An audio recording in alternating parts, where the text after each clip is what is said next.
Welcome to the Heart of Money podcast, where we discuss the personal and emotional elements of money and the impact that money has on every area of your life.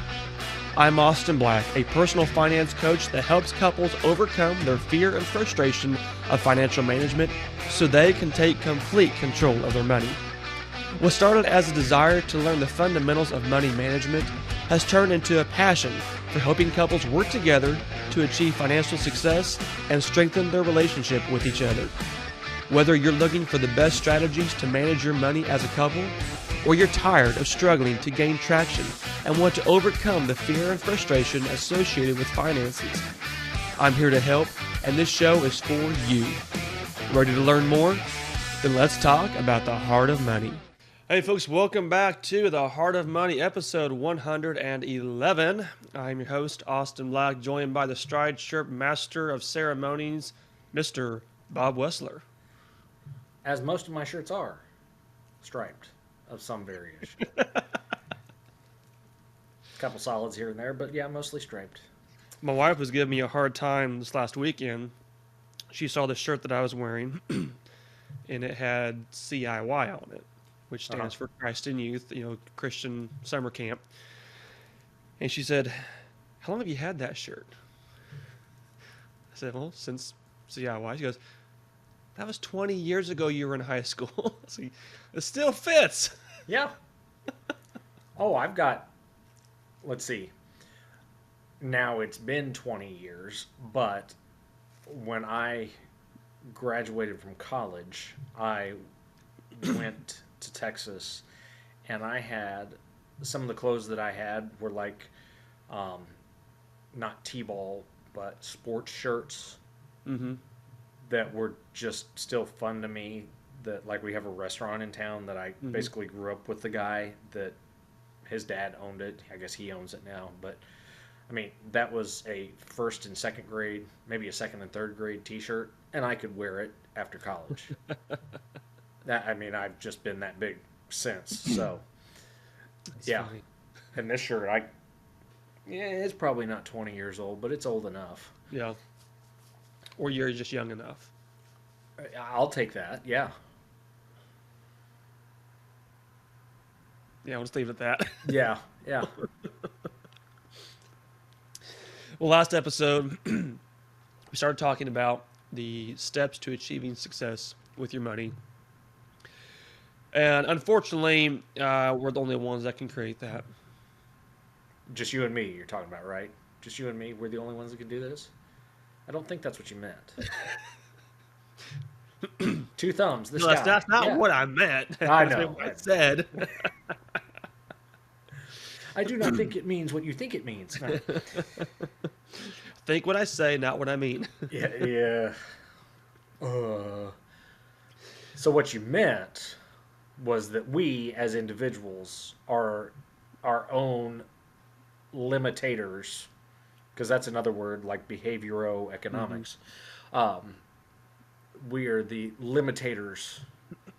Limitators, that's like a potato with limits or something. I don't know. Anyway. We are self-limiting. Let's go on the positive side of things. We are the only ones that can create our success. Yes. We're the And only if you look at that, creators. if you look at that negatively, we're also the ones that keep ourselves from achieving those things. Yes. But we are talking about how to achieve success, not how to limit success. So That's right. the We don't good want to news limit is success. you are capable of achieving whatever level of success you set out to accomplish. Yes, I can. Yes, I can. Little nutty professor. Over and over and over again. That's right. And how does that start, Bob? It starts with setting a goal, And taking those first steps. big goal, and a small goal, but goals that you can actually achieve, that you can accomplish if you work hard. Yeah. And interesting that you put the BHAG in here, that we talked about that lady next door, or, whatever hag she is. Well, that's not what you meant by that either. But BHAG, Big Hairy Audacious Goal, you don't have smart in here anywhere. You're right, I don't. You don't have smart. Did you do that on purpose, or did you just like BHAG and leave it at that? Both. So, admittedly, the older I get, the less I become a fan of the SMART goal. Okay. And Now, we're I'm not completely saying taking that a I'm sidebar totally here. opposed to it. Yeah. I'm a bigger fan around that vision Yep. and then creating steps on how to accomplish that. What I found in my own life, and I have seen this happen more and more with other clients, and this references back to what we talked about in the last episode in the expectation that you set for yourself. Yes, there is a place where you need to write out, I will accomplish this thing at this level in this amount of time for this result. Definitely things that need that thought out process. But I believe whenever it comes to the big picture pieces in life, that we don't have complete control of all the variables, financial management being one of those, that actually causes more stress and frustration and failure if you just focus upon a SMART goal versus if you create a big, hairy, audacious goal and then set up milestones for how you want to accomplish that. Okay. And those I milestones occur at areas where, okay, let's say that going back to our 5-year goal setup, just because that's an easy round number that people can decide, I could say I'm going to set 5 annual goals for that 5-year goal. Or I could say I'm going to set a goal to accomplish this year, and then a goal that I want to accomplish within 3 years, and then a vision that I want to accomplish within 5 years. I've got some leeway and some flexibility within that to where I'm not saying this has to be done in a 1 year's time, Yeah. or this has to be done to this level, but I know where I'm heading, how it's supposed to look like whenever I get there, but the exact result that I want to accomplish may have some variance to it. Does that make sense? Yep. I was just thinking for those that are on the process of who haven't set goals before, who don't know how to get started, just that framework. One, that you want to be able to make sure that it is measurable, that there is a time frame you can do it within, and is it realistic and is it achievable? Well, I think the Big Hairy Audacious Goal is achievable, but it's going to take some stretch. Yeah.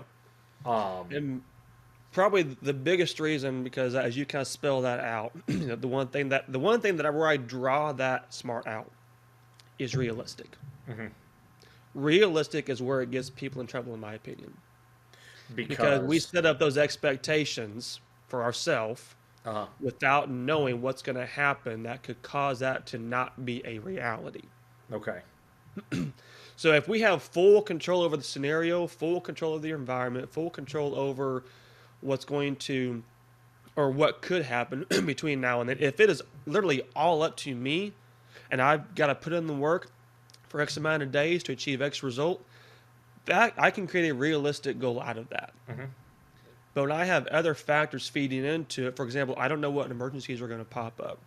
I don't know if my income is going to go up or go down. I don't know if I'm going to have unexpected expenses pop into play. I don't know if I'm going to change what I actually want to accomplish within that amount of time that can make that go faster or slower. So the realistic side of it, I feel like in this instance, is not able to be truly realistic. okay. I'm going to play devil's advocate Go for it. and say the ability for the goal to be realistic is your variable. That if you start out thinking what you're doing is realistic, more power to you. If you get a few setbacks, you get a year down the road, and that goal is not as realistic, well, that's where you change, in my opinion, what you're looking at. Yeah. Is what I was doing before, is this still realistic? What has affected my process over the last year, or what has become a hindrance or a detriment that causes me to make a change to something that is more realistic? And I don't want realistic to be limiting as much as it is a gauge of, am I charting the right course? Yeah. Does that make And sense? that's Okay. mentally where I am, and why I recommend that, because I don't want realistic to be a finite Yep. measurement. I want reality to tell us that it might have to move and shift and change a little bit.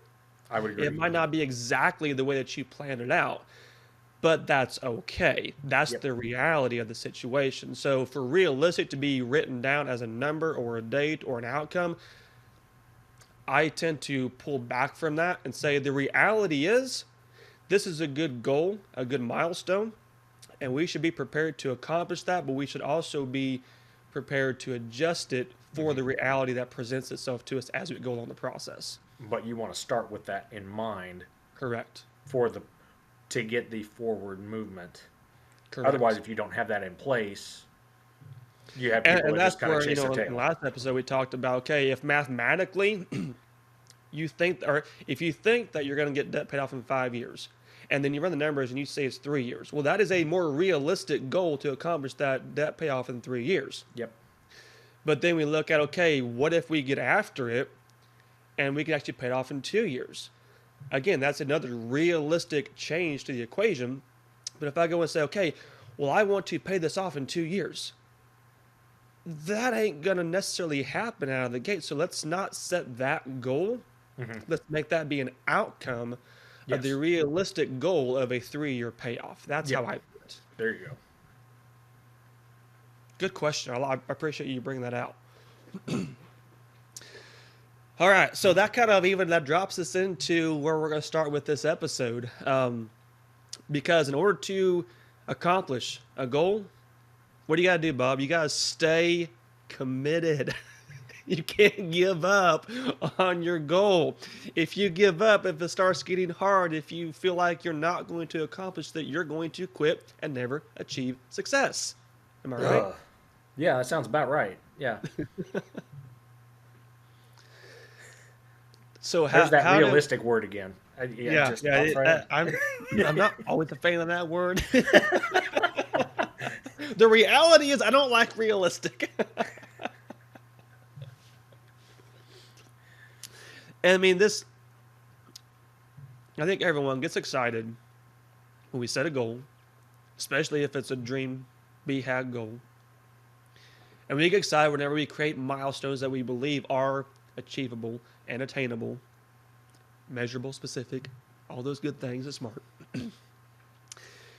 But the reality is, if we don't continue to stay consistent day in, or at least week in, week out, month in, month out, year in, year out, we're going to have bad days. We all are. Yeah. Just don't But make it if two in you a row. don't, what's that? Just don't make it two in a row. Exactly. Or a week or whatever. Yeah. If you stay consistent in your endeavor, you will achieve the goal. Now, and this really comes into play of what we got done talking about, because you're going to have bad days, because you're going to have emergencies pop up, because you're going to have years where it is harder and feels like it's taking longer to get there. You're going to have to stay consistent in your endeavor and in your pursuit. Not necessarily in your accomplishment, not necessarily in your hitting all the right things and getting all the right results, but in your pursuit of that goal. That's what has to stay consistent for you to win that goal ultimately. Yep. And I think in that process, it is the trudging. I think of the tortoise and the hare. Mm-hmm. I mean, to really simplify it, the tortoise wins because he was consistent. Mm-hmm. He wasn't the fast. Wasn't fat? Wasn't the fast one. He might have been fat. I don't know. I think it was all bone. Muscle and bone. Yeah. But trudged away and kept at it. Mm-hmm. I'm sure there could be an updated version that ran into many trials and tribulations and not just the hare It's a rabbit for some of you that Bob didn't have a lot of them. stops. Yeah, stops along the way for long periods of time and ends up Diet Coke and sweet missing the tea, mark. mozzarella sticks. I don't even know what you're talking about. But anyway, sidebars, random comments, tortoise and hare. How long? Or let me back up a little bit.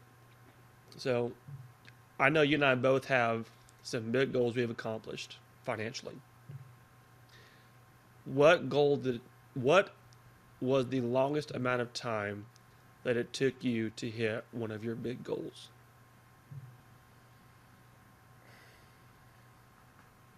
Well, if we go back, are you speaking specifically financially or just Yeah, in any financially. aspect? Um, I would guess a couple of years, and others I'm still in the process of. So, So, how long have you been working on the ones that you're still in the process? close to 10 years. Okay. And what is 10 years? Is that in line with what you planned on? Is it taking longer? Is it going faster? Um, well, part of the goal is that as time passes, the amount of time that it will take will decrease Mm-hmm. because the idea is being able to add additional funds towards that goal. Um, So and if you were to stop doing what you're doing, it would Mhm. add time to it. Is that a correct statement? if I would if I would continue to do what I'm doing or just stop what I'm doing. If you would stop, or so I'm assuming you're talking like a mortgage payoff. Yep. Am I reading between the lines? Okay. So if you were to not continue to pursue your goal and just stick to status quo, normal, I'm not doing anything extra than what I am expected to do by someone else, Yeah. would it add time to your current plan? It would add time, yes, because there wouldn't be the additional funds. I'd Right. be going in reverse in essence, extending the period of time that it's still going to Yep. take. So for you to continue over the course of months, which lead into years, to do the tactic, in this case, adding additional funds to your debt, you are reducing the amount of time on that mortgage. So you are achieving your goal of paying out that mortgage faster than if you were just to have a standard mortgage payment. Right. So your consistency over the course of a long period of time is going to result in your accomplishment of that goal versus if you just said, "Hey, I've been doing this, but now I'm not going to do it anymore. I'm just going to leave it like it was." Then you actually start going in reverse and adding time Yeah. to when that's going to take place and happen. Yes, that would be the case. So when we stop, we actually go backwards. Mm-hmm. We start losing ground. And it is so easy to get discouraged, to feel like it's taking too long. But you're actually, if you keep at it, you continue to make progress, you continue to succeed, and you succeed faster. You know, my goal is kind of fall in the same line with you, of paying off the mortgage. We went into that deal on a 15-year mortgage or 15-year note, and we planned from day one to pay it off in 7 years, knowing that we were going to have to add additional to the mortgage payment every month to accomplish that, paid off half the time. So consistently, for over 4 years, we did that. Never stopped. And then we end up paying it off less than 5 years when it's all said and done because of finally just having the funds and paying the whole thing off. Mm-hmm. But had we not been consistent for those 4 years and 9 months, we would have had longer than 7 years paying that house off. We would have not met our goal because we did not stay with the process for that duration. And you can apply this to any financial goal that you have, but my point is you got to stick with it to see the results. Yeah. You can't do it part way. You can't do it halfway. You can't do it kind of, sort of, if I feel like it this month.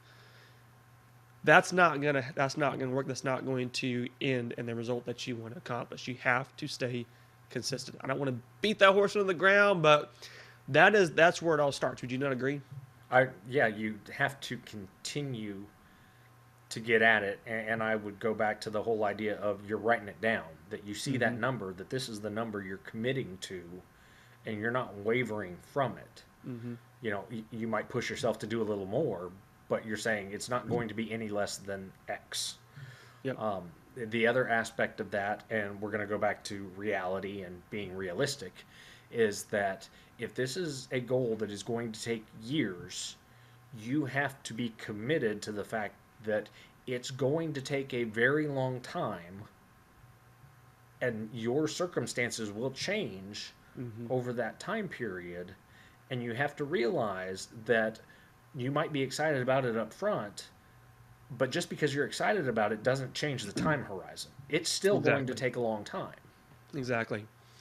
And that kind of, leads to our next point of knowing that motivation will be tough at times. You won't be excited about it. You will feel like you want to spend your money in other areas. You will have good days and bad days, high months and low months, hard years and easy years. What the consistency is built upon is how bad do you really want to accomplish that? And are you willing to, when it's hard, stay committed? And are you willing to, when it's easy, stay committed? And you would probably think, well, if it's easy, why wouldn't I stay committed? Well, if it's easy, then what else could you be doing? And if it's hard, why would you do it? And you can fall into both of those camps. But that overarching desire and passion and goal, again, of why you want to accomplish this and how bad do you want to do it, that's what ultimately drives your consistency and keeps you committed to that process. Well, and from a financial standpoint, there's something else that can help with that consistency. It's that word that we've used from day one, was budget. That if you budget this amount into what you spend, you are more likely to stay committed to it than if it's just something you can throw money at when you feel like it. Yes. If that money is not given a job, it's going to quit working for you. Yeah. And it's a very easy job to quit. Yes. It'll quit before you fire it, I guarantee you. Yeah, because your motivation will lack way before just having that number out there saying, that is my goal. That number in and of itself is a goal towards your bigger goal of getting something paid off or getting something saved up for or purchase or whatever it is that your final goal is. That number on your budget is your goal for the month, for the week, whatever it is. So, Bob, whenever you are working on a budget and you have a goal in place and you know that staying consistent in your endeavor and in your approach is going to be the key to succeeding with that, what's the biggest element that has to, what is the biggest factor that affects that whole dynamic whenever you're working on that budget? What's the one thing that you feel like, if this does not happen, then none of it actually matters?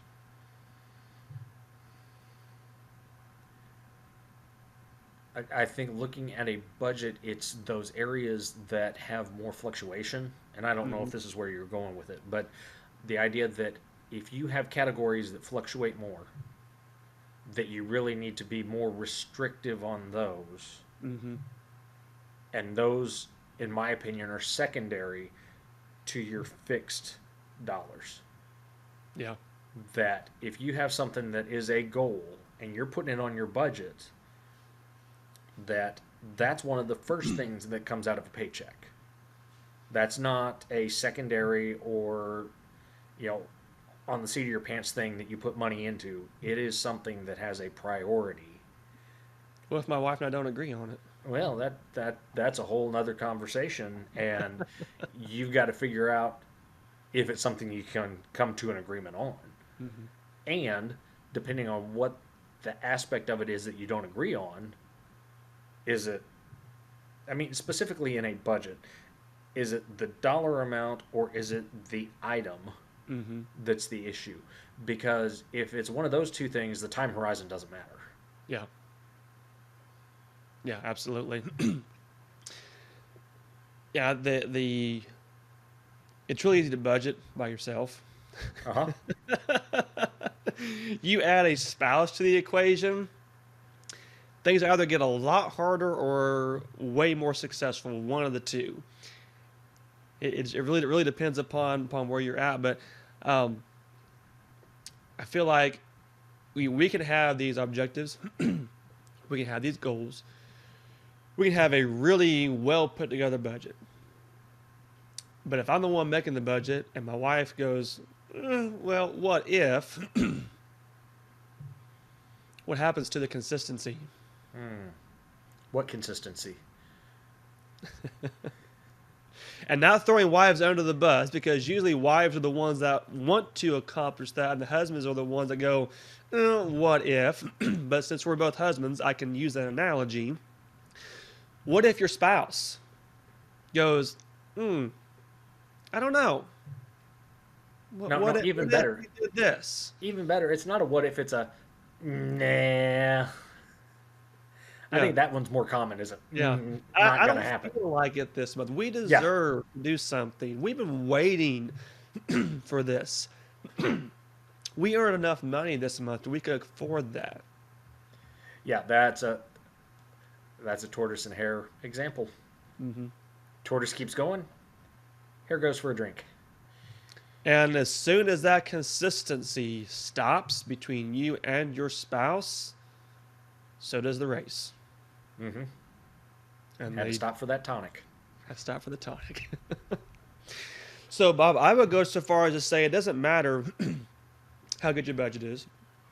It doesn't matter how well thought out your goals are. It doesn't even matter how bad you want to accomplish it.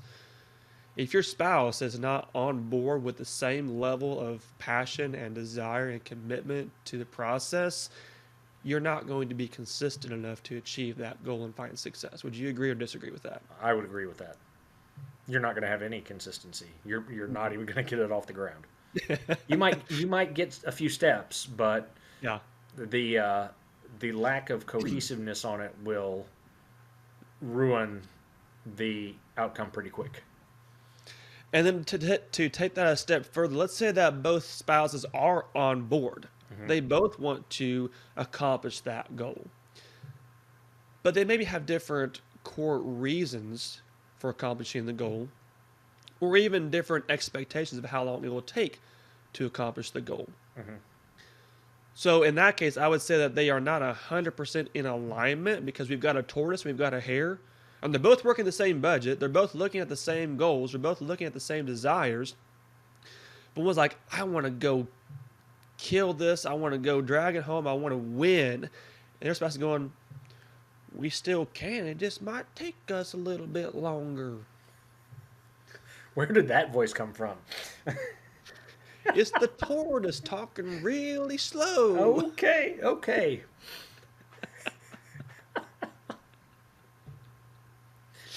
So in those instances, do we lose consistency? We have a different consistency. I'm going to say that if you having the same ideals or having different ideals is not as much of a derailer as much as a time horizon or the expectation. So the expectation will ruin it. Whereas the ideals, if you have different reasons for having the same goal, I think you can still accomplish it. But if one person is saying, "Oh, we can get this done in the next year," and the other person says this is going to take longer than a year, you've really got to get an idea of the person that thinks it's going to take longer than a year. How much longer than a year do you think it's going to take? Yeah. There's your first. Or what I see more often than not is, why do you either think it will take that much longer, or why are you okay with it taking that much longer? Because those are Typically, I don't see it so much as they think it will take that much longer. It's either they are willing to see it go, or they don't know how it, they don't know how it could be shorter than that. Just Yeah. their mindsets are different around that concept. Yeah, and another aspect of that is it okay Yeah. if it takes longer than a year? I Hmm. mean, what is putting the deadline on it? Is it a self-imposed deadline? Is there something that really is pushing that deadline that's external Hmm. to the couple? You know, what are all the dynamics that go into it that they really need to get on the same page for? Yes, yes. And bottom line, you've got to find the common ground and the balance. I have yet to meet a couple that agrees 100% on every financial decision, every budget item, every month for every year. Just doesn't happen. Yeah. So you find that common ground where you go, okay, this spouse wants to accomplish it, and the easiest scenario that we always lay out there is getting out of debt. One spouse wants to get out of debt in 18 months. The other spouse goes, well, I think it's going to take us 3 years, and I'm okay with it taking 3 years because I still want to enjoy some life, have some fun, go on a vacation, buy the kids Christmas gifts, not be on rice and beans the rest of our lives. So what is the balance? And that goes back to, are you in alignment in why you want to be out of debt in the first place, and why you either want it to be so fast or take a little bit longer? Hmm. Getting out of those core desires and the core fears and concerns and frustrations that you're experiencing, and see, where's our commonality? Where Yeah. do we get in alignment? We both agree on we want to be out of debt, but one of us wants to get there really fast. Why is that? And what's it going to cause from a friction standpoint if we don't get there that fast? Hmm. And why is the other one willing to go a little slower, enjoy life a little bit more? What is the pain that they are going to experience if they have to give some of that up to achieve the faster progress?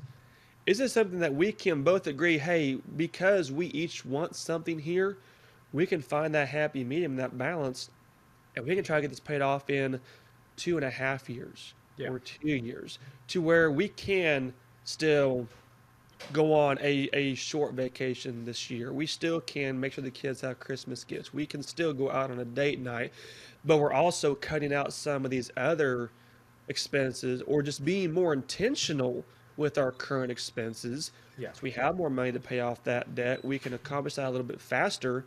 And we're meeting in the middle in our alignment of what is this journey and what does this process mean to us? And how can we support each other to be consistent to accomplish that? Yeah, and I think some of that is dealing with the extremes and talking out what is an extreme and what isn't an extreme. And Hmm.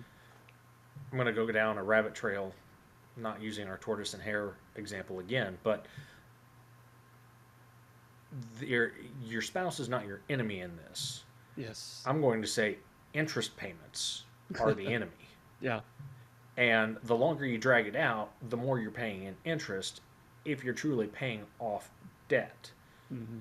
And that's kind of where I'd be like, you're comfortable extending the time it takes to pay something off, which means that the opportunity cost is by being able to purchase other things and Christmas gifts, vacations, whatever. I think there's still some, are we going to go on the staycation? Are we going to go 2 hours away to something to Hmm. a major city?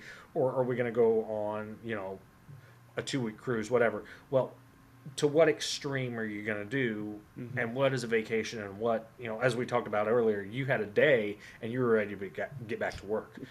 But the whole idea is by us doing whatever it is we're choosing to do, the more extreme the choice, the more money we're putting towards something else, the more we're going to also be paying in interest because we're not being able to knock that out sooner.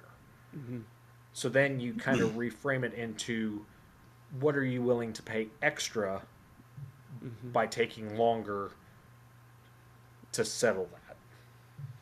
And the reality that I have found, and again, this isn't a universal, but it is a um, commonality, I guess you might say, most of the women are the numbers people. They're ones that manage the budget. They're the ones that want the security. They're the ones that, want to get debt paid off as fast as possible. Not all the time, but majority of the time. And most of the men um, don't necessarily want, excuse me, don't follow the numbers maybe as much, or would rather hang on to some of the things that they feel like they have earned, that they want to enjoy or they want to provide for. And to them, as long as they're making money, life's okay. They're As more long as they're laissez-faire taking about it. care of their family and they're paying the bills and they're being a good person and a good husband, they're okay.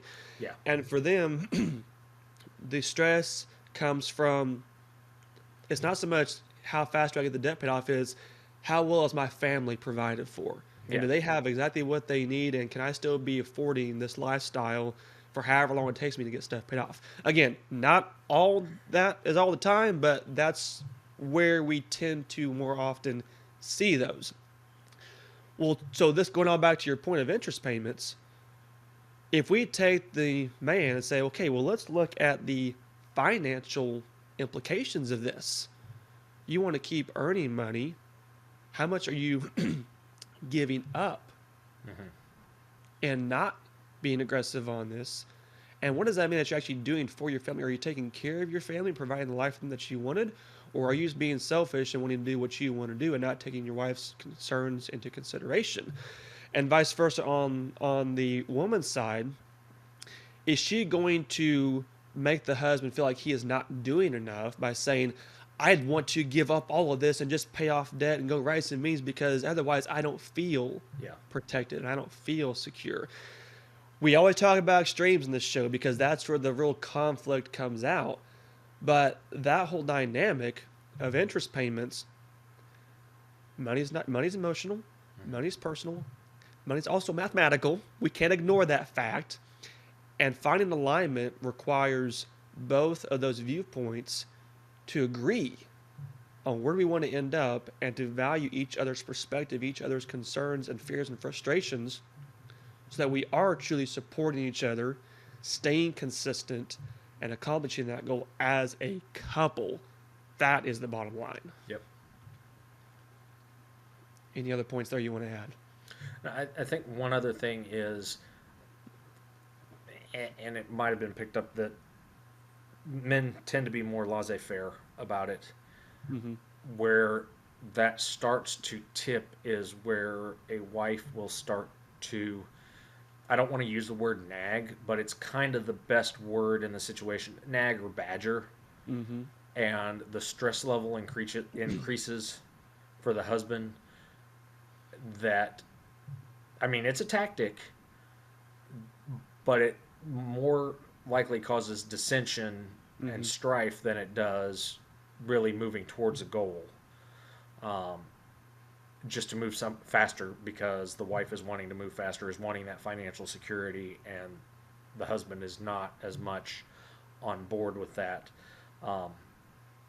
And again, that's an extreme from the standpoint of, I'm just thinking of a husband that tends to be more aloof, that is along the lines of things are getting paid, status quo is okay, and the wife is saying, yes, but we can do better. Yeah, exactly. And that's a completely different conversation, that the money is a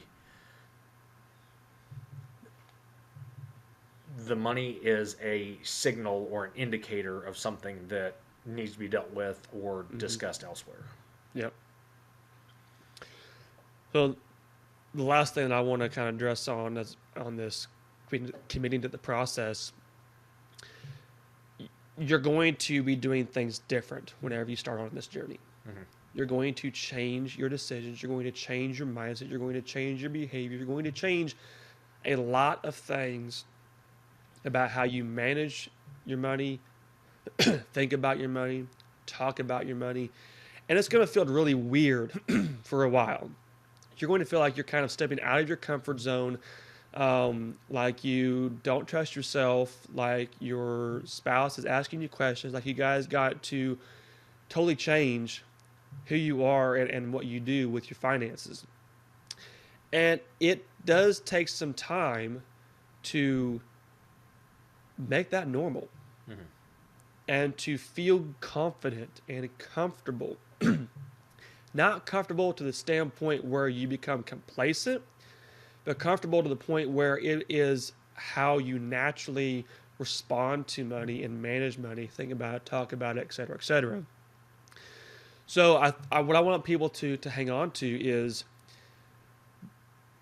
don't feel like you're doing it wrong because it feels weird. Don't feel like it is not going to work because it takes time. Don't feel like you're the only person out there who's doing this, because you're not. Most people don't know how to manage their money, and you're learning how to do it the correct way. It's going to take time to figure out how to normalize that. Mm-hmm. And then once it becomes normalized, it becomes consistent without as much effort, without as much focus, without as much mental and emotional energy. Because it's now how you do it. Yeah. It's the standard way. So getting through that initial process of overcoming all these these obstacles we've been talking about is going to take some time. Again, we said consistency is the key. So if we continue to embody those new practices, those new ways of thinking, those new ways of talking and reacting to money, it's going to normalize itself to the point where now this is how we do it, and we are comfortable and confident in this moving forward. And again, committing to the process of consistency is how you end up winning long term. Yeah, and if you're basing everything on how it feels, you're going to fail every time. Yes. Because it does feel weird. It is against status quo for what we've all learned or what we all experience. Is it the feeling, or is it the feeling that's wrong, or is it the mathematics that are wrong? And I think if you can go back to the base and say, the math on this works, but it just doesn't feel right. Mm-hmm. Well, maybe you need to have a discussion on it. But Yeah. don't just throw it out because it feels weird or you don't like the way it feels.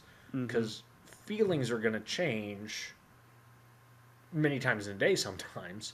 Yes. Depending on what you're working on and what the outlook is. And will definitely change over a longer period of time if it doesn't become a steady state activity. Absolutely. And that, goes right in line to our last point on this episode is you've got to filter those decisions that you're making on a daily basis according to what your goals are. And the only way to do that is to manage your behavior. No one else is going to tell you yes or no. And if they do, it's up to you if you're going to listen or not. It might be beneficial for you to. It might be. And that's where you got to pay attention to what am I looking at? What is the choice that I'm going to make? I am responsible. I'm accountable. I make the choice. So am I going to manage my behavior to align with the process to accomplish the goal? Or am I going to just say, hey, this was a good idea, but I don't feel like it today? Yeah, because let's be honest. There are times that this is going to suck. Yes. That you really don't want to do it, and for all the things that tell you that this is what you should do, it's the last thing you want to do. But who cares about what you want? Well, you depends. You Depends care on what about what is you versus want. tomorrow. Yeah. So how better. so to set on that for just a minute. Do you really want the decision that you're being faced with, or do you want the goal that you have set for yourself? Because it's a whole lot easier to quit than it is to keep going at sometimes. Yes. So this is where the commitment is your accountability. Yeah. Are you going to consistently say no, or it can wait, or it's not important to the things that are going to detract from your goal? Or are you going to say, We messed the budget up this month, but it's okay. We'll get it again next month. Yeah, because then And the that next next month shows month, up. Oh, it's okay. We'll get it yeah, again next month. And then, oh, goodness, the last 3 months we've been over budget. What's going on here? We're actually going backwards. yeah, because it's harder to get restarted Mm-hmm. versus. I mean, that goes back to my comment either at the our last episode or the beginning of this episode was you just you want forward progression. Mm-hmm. If you have a hard day, don't make it 2 hard days. Because 2 hard days turns into 3 hard days. Is that a TWO or a TOO? Yes. As long as it's not a TOE. But the whole idea is that if you have a bad month, you look at it at the end of that month or the beginning of the next month. You don't go another month. You don't get to 3 months, and all of a sudden that turns into 6 months. Mm-hmm. Because it makes it that much harder. And yeah, at that point you are going backwards. And you're having to restart by stopping something first. Yeah. And like you said, Bob, earlier, it's not always easy. No. So the question I always ask, which hard do you want? Which hard is going to actually bring you the long-term results that you want? And Bob, you and I can both attest that sometimes, boy, even as committed, focused money managers, we get those questions, we get those decisions that come up. We're like, golly goodness, this would really feel good. This would bring us some joy. This would make us feel good. This would be a lot of fun. We've earned it. We deserve it. But then you do it, and you're like, oh, crap, now I got to go figure out how to make this work on the back end. Yeah, not the way to do it. And then all of a sudden, that joy and that excitement and that freedom that you thought you were going to experience, Yep, it became a trap. it's gone. Yep. Now you got to go back. You got to be an adult again. And being an adult after you've been a kid is hard to do. Yeah. So the choice is always yours. You can blame your environment. You can blame your income. You can blame your background. You can blame the economy. You can blame your wife. You can blame the government. You can blame whoever you want to blame for your inability to get ahead financially. But the reality is, what are you choosing to do with your money that you are in charge of on a daily basis? As you started with, who is in charge of this? Who gets to make that decision? You do. Yeah. 2 thumbs, this guy. But the good thing is, when you know where you're going, it's a lot easier to say, okay, we're going to stay straight versus turn left or right. If you're following the map and you know the end destination, those questions shouldn't be as hard. So we often talk about how, you got to make the hard decisions, and this isn't always going to be easy, and you got to say no to things that you want to do, and you got to limit yourself, and you got to do all of these uncomfortable things. But the reality is, when you know what you want to accomplish, those actually aren't hard decisions. No, and I think it goes really back to that budget. If you've got those numbers hard in front of you, regardless if it's something that can be done in 6 months or 6 years, Mm-hmm. as long as you've got it on something that you can do consistently, week in or month in and month out, makes it a whole heck of a lot easier than just kind of throwing a number at a dartboard and saying, this is how much money I can throw at it this month. Absolutely. And especially if you view the budget as that guardrail, Yeah. that permission slip, that thing that guarantees your success. If you're looking at it through that lens and that viewpoint, and you and your spouse agree on it, and you're committed to the process, and you want to accomplish that, then all of these decisions that we say are hard really aren't hard. They're just the right decision based upon what you have already said you want to do. You've already committed yourself to. Now you just have to enact. So it's not that you're having to make a hard choice. You're just having to do the hard things because of an easy decision that you have already premeditated based upon your plan and your goals. So now it's up to you to take action. Now, for Did everybody I step on listening, some toes there, Bob? I want to make sure I'm not wearing steel-toed soles here. no, what everybody that's listening needs to rewind this portion, or just take a step back for the last, what was that, about a 45 seconds. They're going to have to really, dare I use the word marinate, but listen to what you just said multiple times, because that that is the essence of this entire conversation. And I don't know that we need to say it anymore, but the fact that you said it there and trying to rephrase it or say it differently in a way that would do better, you just, those that are listening, go back to that and listen to it a couple times and just think on it, because that's really what this comes down to, is being in a point, or having that premeditation of having those things written down, committing to those numbers, and then saying, I'm doing this no matter what, regardless of what I feel. This is what we're doing. Yeah. Financial success isn't about how you feel; it's how you act. Yeah. That's the bottom line reality. And you got to, as we said at the very beginning, you got to look in that mirror with both thumbs pointed and say, I'm going to do it. No matter what, I'm going to do it. Because if you don't, you're going to sit there and go, I didn't do it. Should have done it. Whose fault?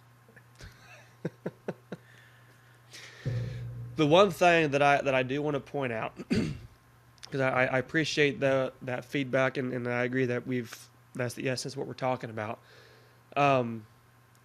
We've said it 2 or 3 times before in this conversation. Things will happen. Mm-hmm. I guarantee you, things will happen. We don't know what. We don't know when. We don't know to what extent. But things will happen. And the best way to set yourself up for those things whenever they do happen is to stay committed to the process. If you stay committed, it doesn't matter what emergencies pop up, how much you have to pay in medical bills, who died, whose job got lost. It doesn't really matter because you still know what your end goal is, and so you can now make adjustments or decisions to align your new reality with your existing goal. Mm-hmm. Versus going, oh crap, now what? What are we going to do? This screws our entire situation up. No, it doesn't. It creates a new plan, a new situation. Yeah. But it doesn't change where you want to end up. It just changes the process.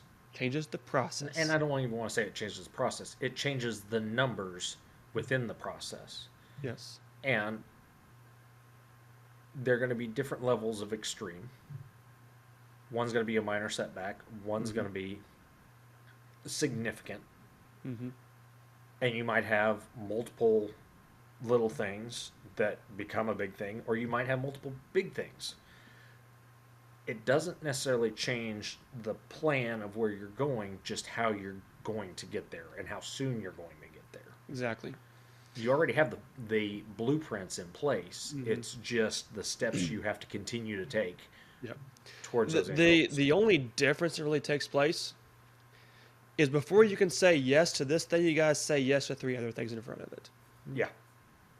Or you guys say, no, I can't do this now because I got to take care of what's right in front of me. You're not saying, no, I'm not going to do that anymore. And you're not saying, no, I can't afford this because I've got to stay to this. No, your reality has changed at whatever level it is. We hope it's small. We hope it's not major. We hope it's short-lived.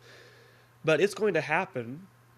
So while your decisions don't change, your priority might adjust a little bit. Your numbers might change some. But you're still going to make your decisions right now based upon what your end goal is. That's not going to change. That's not going to waver.